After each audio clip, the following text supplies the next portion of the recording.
You won't believe my morning, it was like a moving marathon. Finally, the move is done and the girl's leaving hospital. I prepared a feast, yet no time to rest. The girl's too scared to eat, using lemons to quench thirst. Who knew this girl could cook? What a surprise! Turns out she learned from my mum what a culinary prodigy. Seems like a brat's upstairs. The girl complained this place is awful, but I could only joke that the last one was much worse. Her Frenchy talk really cracked me up. As she rambled on, she started telling an elaborate story about a bird's nest. Who knew this could turn so extravagant? Since the 80s, bad guys have allegedly controlled all birds as smart surveillance ones, like hey dogs. Their eyes are cameras. Every word, indeed of ours, can be recorded. Being watched all day? So disheartening. At this rate, even Genshin Impact would be drained if those Feng Shui vibes are too intense. She's suspicious of birds non-stop, and she even joined an alien contact group. What a wild truth they are sending codes to outer space. They say if aliens get the signal, they'll abduct the sender. Now that's wild. He claims humans are alien descendants, with only 10% of our brain power tapped in. Even with part of her brain removed, she's still ridiculously smart.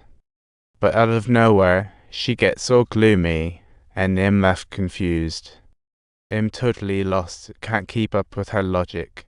Out of the blue, she shouts, "You made me cry." So I reply, "Well, let's both just cry, Dragon Nan." Her calls went silent as she conked out, and in her weird sleeping position, she started snoring wobble out. But just 2 seconds later, she jolted awake and declared she was moving in today like a floodgate burst open. She takes care of the girl's daily needs. Her hand isn't healed yet, she's a superhero, sleeping on a mat. What?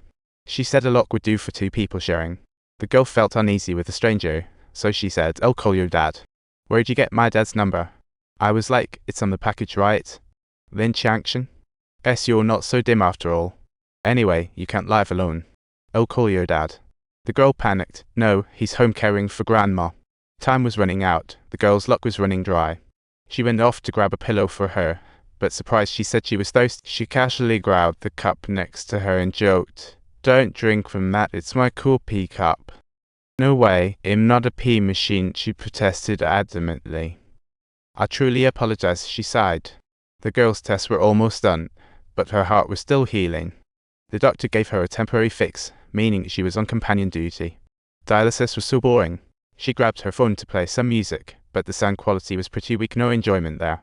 She simply placed her phone into the cup, and instantly the sound quality was enhanced.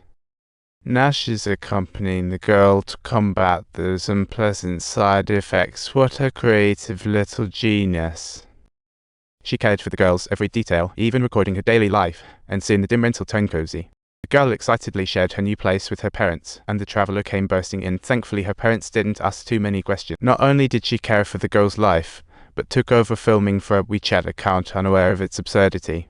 Jealous of the girl, who had to munch lemons all the time, she pouted while eating.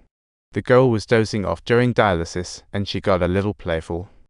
She cradled the girl's head, not minding the drooling at all. The whole vibe got a bit flirty. She began on her theory that drooling detoxes.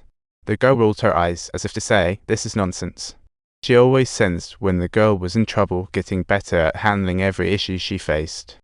Each time she helped the girl with cramping, she'd sniff her own hands. What's that about? Adapting. The traveler banged on the door, ignoring the girl's fury, since she already put her through enough. Subtitles. She left an explanation behind and made a promise to meet one of the girl's demands. However, the girl was worried that it might be because the traveler hadn't cleaned up properly during the cooking on the journey. The real issue was that the girl couldn't shower. She wanted to wipe herself down, but she felt like a one-armed warrior. Suddenly, a snoring sound echoed. The girl knew what she was thinking about. Perhaps it was too thrilling, for it surprisingly didn't make her angry. Not long after that, the traveler opened the door, and her mum poked her head in. The girl panicked, unprepared to meet her parents. The older generation didn't hold back, as her mum unleashed a verbal storm on the traveler. In the end, the traveler even yelled stop, exclaiming, "You promised not to slap my face." Yet her mum kept landing blows. "Auntie, you really excel at giving people baths. particularly when it comes to Tony," she remarked while joining in the playful conversation. While talking, her mum started tossing off her gear, and the girl awkwardly smiled, realizing what was happening. When she saw her mum undress more, she realized it was for her bath. Couldn't interrupt the monologue. Her mum stormed into the bathroom with a bath basket. What in the world was happening? Is this your brilliant idea? I'm so grateful. Apparently, I finally understand how crucial your laundry detergent is. You're truly remarkable. Before the bath, the traveler reminded her mum had no idea she had relapsed. The girl nodded and walked in. While drying her hair, her mum babbled on, apologizing non-stop for everything. Then she pulled out a bottle and gulped it down, whispering to the girl, "Drink this, and your hands won't shake. This isn't merely booze.